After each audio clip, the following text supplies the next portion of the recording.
First of all, what went through my mind is how stupid am I to actually... Hey everyone, welcome back to the channel. Today we've got something super exciting for you.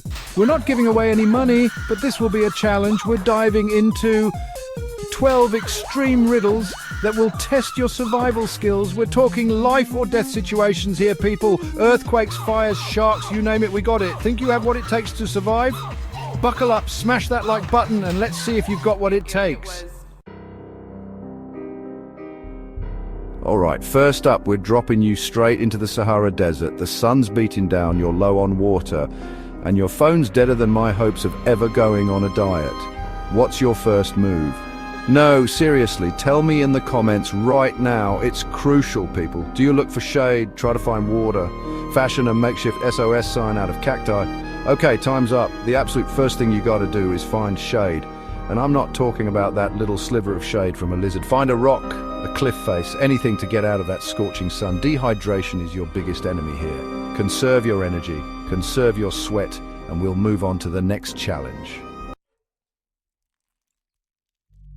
You're lost in a dense forest, trees everywhere, you can barely see the sky, and the only thing scarier than the animal noises is the silence in between. Panic sets in, but hold up, what's your next move?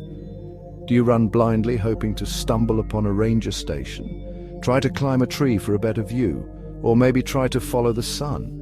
If you said find a source of water, you're on the right track. Water is key to survival, and in a forest it can lead you to civilization. Look for a stream, a creek, any flowing water. Follow it downstream and you might just find a path, a road, or even better, a search and rescue team who heard your stomach growling from a mile away. Okay, you're hiking in the mountains and bam! A blizzard hits, winds howling, snow's blinding, and you can barely see your hand in front of your face. What's your survival instinct telling you to do? Do you try to build a fire, huddle down and wait it out? Maybe eat snow to stay hydrated? Wrong! Wrong! Wrong! The first thing you got to do is find shelter and fast. Look for a cave, an overhang, even a dense group of trees that can block the wind. Hypothermia is a real threat, and you need to get out of the elements ASAP. Once you're sheltered, then you can worry about building a fire, but honestly, staying dry and out of the wind is your best bet in this situation. Chapter 4. Abandoned ship. Hold on tight, because this riddle's a wild ride. You're on a ship, and you feel it start to tilt. Alarms are blaring, people are panicking, and you know it's only a matter of time before you're going down with the ship. What's your escape plan? Do you try to swim to shore, find a lifeboat, maybe send out an SOS? Grab a life jacket, my friend, and find the nearest exit. Seriously, knowing where the life jackets are and how to get to the lifeboats is crucial in a situation like this. Don't waste time panicking. Get your life jacket on, find a lifeboat, and get off that sinking ship. And hey, once you're safely in the lifeboat, maybe then you can work on your SOS signal. Chapter 5. Fire! Fire! This is everyone's nightmare, right? You wake up in the middle of the night and your house is on fire. Smoke's filling the hallway, flames are closing in, and you can barely breathe. What's your first move? Do you grab your phone and call 911, hide under the bed, maybe try to find a fire extinguisher, get low and get out? Smoke rises, so staying low to the ground will give you the best chance of breathing and seeing where you're going. Don't waste time grabbing valuables or trying to be a hero. Get out of the house, find a safe spot away from the fire, and then call for help. Remember, your life is priceless. That PS5 is not. Chapter 6. Chased by a bear. Okay, picture this. You're hiking in the woods, enjoying the peace and quiet, when suddenly you hear a growl. You turn around, and there it is, a bear, and it's coming right for you. What do? Do you run, play dead? Try to fight it off with a stick? First things first, don't run. Bears can run way faster than you, and you'll just look like a scared little snack. Instead, try to make yourself look as big as possible. Raise your arms, wave them around, and shout at the bear. There's a good chance this will scare it off.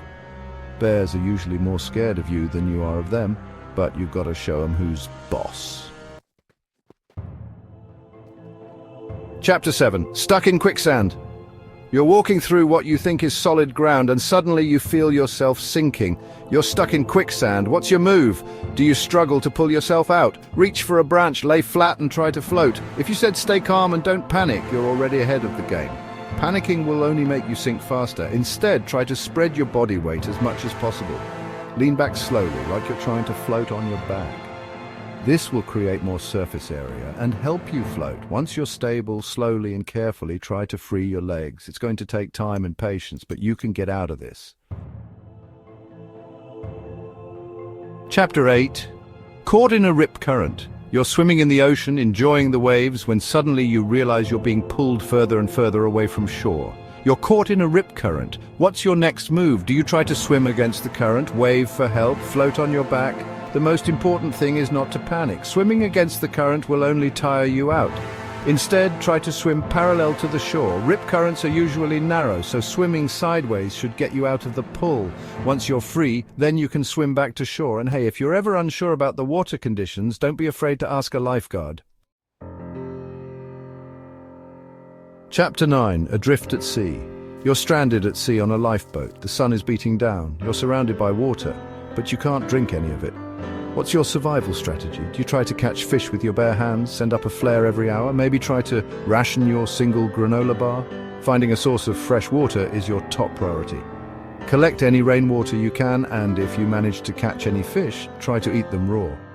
Raw fish actually contain some moisture that can help you stay hydrated. Conserve your energy, keep a lookout for rescue boats, and never give up hope. Chapter 10. Earthquake. The ground starts shaking, buildings are swaying, and you're caught in the middle of a massive earthquake. What's your plan of action? Do you stand in a doorway? Hide under a table? Run outside? If you're indoors, drop, cover, and hold on. Get under a sturdy piece of furniture like a table or desk, and hold on tight until the shaking stops. If you're outdoors, get away from buildings, power lines, and anything else that could fall on you. Earthquakes can be unpredictable, but knowing what to do can greatly increase your chances of survival. Chapter 11. Plane crash in the mountains. You're in a plane, you hit turbulence, and the next thing you know, you've crash-landed in the middle of the mountains. You're injured, you're freezing, and you have no idea where you are. What do? Do you try to signal for help? Find a way to stay warm? Maybe start walking in a random direction? First things first, assess your injuries and see if anyone else survived the crash. If you're able, try to find or create shelter. The mountains can get dangerously cold at night. If you have any supplies from the plane, gather them up. Then focus on signaling for help. Build a fire, use a mirror to flash sunlight, or create a large SOS signal on the ground. Help is on the way, you just gotta hold on. Chapter 12. Submerged car. You're driving along a winding road next to a river. You swerve to avoid a deer, and your car plunges into the water. The car starts sinking, and you're trapped. What do? Do you try to break the window, call for help, wait for the car to fill with water? This is a scary one, but remember, you've got this. First, unbuckle your seatbelt and unlock the car doors. Electric windows might short circuit, so your best bet is to try and break a window. Aim for the side windows, they're usually easier to break. Use a heavy object, like a headrest or your foot if you have to. Once you're free, swim to the surface and get away from the car as fast as you can. You made it, thanks for watching. How many of these riddles did you solve? Let us know in the comments below. We had some crazy scenarios, but remember, knowledge is power. Learning these survival skills could actually save your life one day, you never know. Don't forget to like, subscribe, and hit the bell icon for more awesome content. Peace out.